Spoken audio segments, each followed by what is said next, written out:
ഇന്ത്യയിൽ ലോകസഭ നിലവിൽ വന്നത് 1952-ലാണ്. അവിടെ നിന്ന് ഇങ്ങോട്ട് നോക്കുമ്പോൾ 6 പതിറ്റാണ്ടിലധികമായി ഇന്ത്യയുടെ ലോകസഭ നിലവിൽ വന്നിട്ട്. ഇതിനകം വെച്ച് പല കക്ഷിയും പ്രതിപക്ഷത്തും പലരും വരികയും പോവുകയും ചെയ്യും. അങ്ങനെ പ്രധാനമന്ത്രിമാരും പ്രതിപക്ഷ നേതാക്കളും വരികയും പോവുകയും ചെയ്യും. ഇന്ത്യയുടെ പ്രധാനമന്ത്രി ശ്രീമാൻ ജവഹർലാൽ നെഹ്റു 1952 അധികാരമേൽക്കുമ്പോൾ ലോകസഭയിൽ പ്രതിപക്ഷ നേതാവായി ഉയർത്തിക്കാട്ടുന്ന അല്ലെങ്കിൽ പ്രതിപക്ഷ നേതാവായി നിയമപരമായി വരുന്നതിനുള്ള നിയമതടസ്സം നിലനിൽക്കുമ്പോൾ അന്ന് ഏറ്റവും കൂടുതൽ ലോകസഭയിൽ അംഗസംഖ്യ ഉണ്ടായിരുന്ന പ്രതിപക്ഷ നിരയിലെ ഇന്ത്യൻ കമ്മ്യൂണിസ്റ്റ് പാർട്ടിയുടെ നേതാവ് ശ്രീ എ.കെ. ഗോപാലിനെ പ്രതിപക്ഷ നേതാവായി ശ്രീ ജവഹർലാൽ നെഹ്റു പ്രഖ്യാപിക്കുമ്പോൾ അന്ന് അതിനെ ആരും എതിർത്തില്ല. കാരണം ഇന്ത്യൻ കമ്മ്യൂണിസ്റ്റ് പാർട്ടിയോടുള്ള യോജിപ്പ് കൊണ്ടായിരുന്നില്ല, ഇന്ത്യൻ കമ്മ്യൂണിസ്റ്റ് പാർട്ടിയോടുള്ള ഐഡിയോളജിക്കലായിട്ടുള്ള യോജിപ്പ് കൊണ്ടായിരുന്നില്ല, മറിച്ച് എ.കെ. ഗോപാലിന് എന്ന എ.കെ.ജിയുടെ വ്യക്തിപ്രഭാവം കൊണ്ടായിരുന്നു. അവിടെ തൊട്ട് ഇങ്ങോട്ട് എടുത്തു നോക്കിയാൽ പല പ്രധാനമന്ത്രിമാരും വരികയും പോവുകയും പല പ്രതിപക്ഷ നേതാക്കളും വരികയും പോവുകയും ചെയ്തിട്ടുണ്ട്. ജവഹർലാൽ നെഹ്റു മരിക്കുന്നതുവരെ അദ്ദേഹമായിരുന്നു ഇന്ത്യയുടെ പ്രധാനമന്ത്രി. തിരുവായ്ക്ക് മറുവായി ഇല്ലാത്ത ഇന്ത്യയുടെ പ്രധാനമന്ത്രി. അദ്ദേഹത്തെ എതിർക്കുന്നവർ ഇന്ത്യൻ പാർലമെന്റ് ലോകസഭയിൽ ചുരുക്കം ചില ആൾക്കാർ മാത്രമേ ഉണ്ടായിരുന്നുള്ളൂ. അതിന് അദ്ദേഹത്തിന്റെ നിര്യാണത്തിന് ശേഷം ലാൽ ബഹദൂർ ശാസ്ത്രി ഇന്ത്യയുടെ പ്രധാനമന്ത്രിയായി. അതിനുശേഷം താമസിയാതെ ശ്രീമതി ഇന്ദിരാഗാന്ധി ഇന്ത്യയുടെ പ്രധാനമന്ത്രിയായി. അപ്പോഴെല്ലാം പ്രതിപക്ഷ നേതാവ് ശ്രീ എ.കെ. ഗോപാലനായിരുന്നു. 1977 ശ്രീ മൊറാർജി ദേശായി സർക്കാർ അധികാരം ഏൽക്കുന്നതുവരെ ഇന്ത്യയുടെ പ്രതിപക്ഷ നേതാവ് ശ്രീ എ.കെ. ഗോപാലനായിരുന്നു.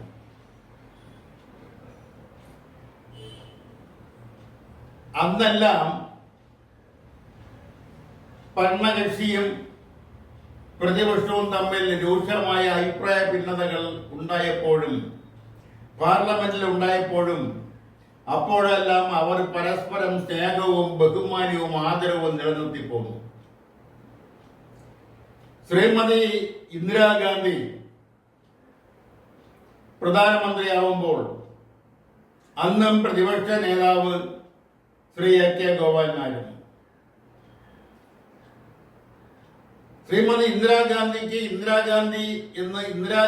എന്ന് വന്നത് ഗാന്ധിജിയുടെ മകളായതുകൊണ്ടാണെന്നുള്ള തെറ്റിദ്ധാരണ സാധാരണക്കാർക്ക് അന്നും ഉണ്ട്.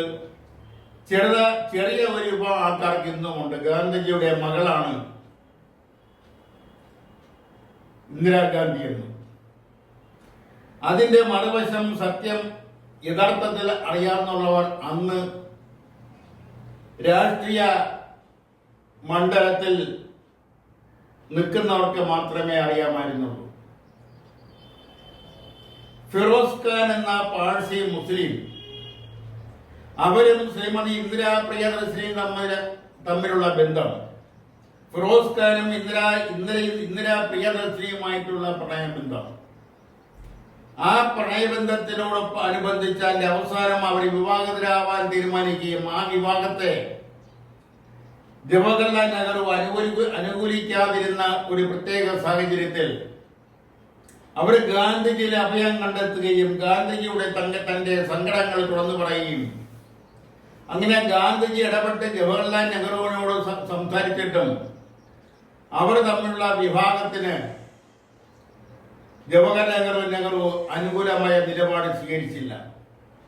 അങ്ങനെയാണ് ഗാന്ധിജിക്ക്, മോഹൻദാസ് കരംചന്ദ് ഗാന്ധിക്ക് ഫിറോസ് ഖാൻ എന്ന മുസ്ലിമിനെ, പാഴ്സി മുസ്ലിമിനെ തന്റെ മകനായി ദത്തെടുക്കേണ്ടി വന്നത്. അങ്ങനെ ഫിറോസ് ഖാനെ ഗാന്ധിജി തന്റെ മകനായി ദത്തെടുക്കുകയും അങ്ങനെ ഫിറോസ് ഗാന്ധി ആയി മാറുകയും ചെയ്തു. അങ്ങനെ ഫിറോസ് ഗാന്ധി വിവാഹം കഴിച്ചത് കൊണ്ടാണ് ഇന്ദിരാ പ്രിയദർശിനി ഇന്ദിര ഗാന്ധിയായി മാറിയത്. അതിൽ തുടർന്ന് അവരുടെ മക്കൾ സഞ്ജയ് ഗാന്ധി, രാജീവ് ഗാന്ധി, താഴോട്ട് ഇങ്ങോട്ട് അവസാനമല്ല രാഹുൽ ഗാന്ധി വരെയുള്ളവർ പേരിന്റെ അവസാനം ഗാന്ധി എന്ന പേര് സ്വീകരിച്ചു. പ്രിയങ്ക ഗാന്ധി അടക്കം. ഇതിനെല്ലാം കാരണമായ സംഭവം ഞാൻ ചുരുക്കി പറഞ്ഞു എന്നേ ഉള്ളൂ. നമ്മുടെ മുന്നിലുള്ള വിഷയം അതല്ല.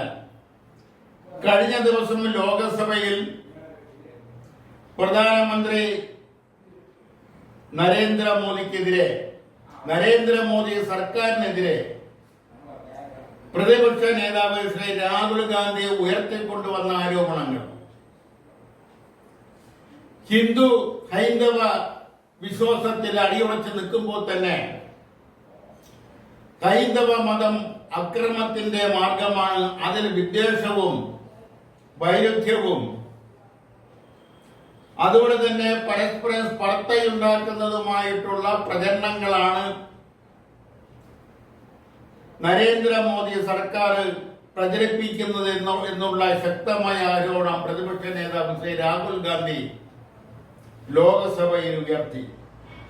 മാത്രമല്ല, അദ്ദേഹം പരമശിവന്റെ ചിത്രം ഉയർത്തിക്കാട്ടിക്കൊണ്ട് ഹൈന്ദവ മതം എന്ന് പറയുന്നത് സമാധാനത്തിന്റെയും സാഹോദര്യത്തിന്റെയും മതേതരത്തിന്റെയും മതമാണ് എന്ന് ഉയർത്തിക്കാട്ടുകയും ചെയ്തു.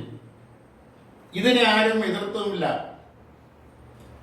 പ്രധാനമന്ത്രി പോലും ഹൈന്ദവ മതം എന്ന് പറയുന്ന സാഹോദര്യത്തിന്റെയും വാത്സല്യത്തിന്റെയും സഹാനുഭൂതിയുടെയും മതേതരത്വത്തിന്റെയും സംസ്കാരമാണെന്ന അടിവരയിട്ട് പറയുകയും ചെയ്തു.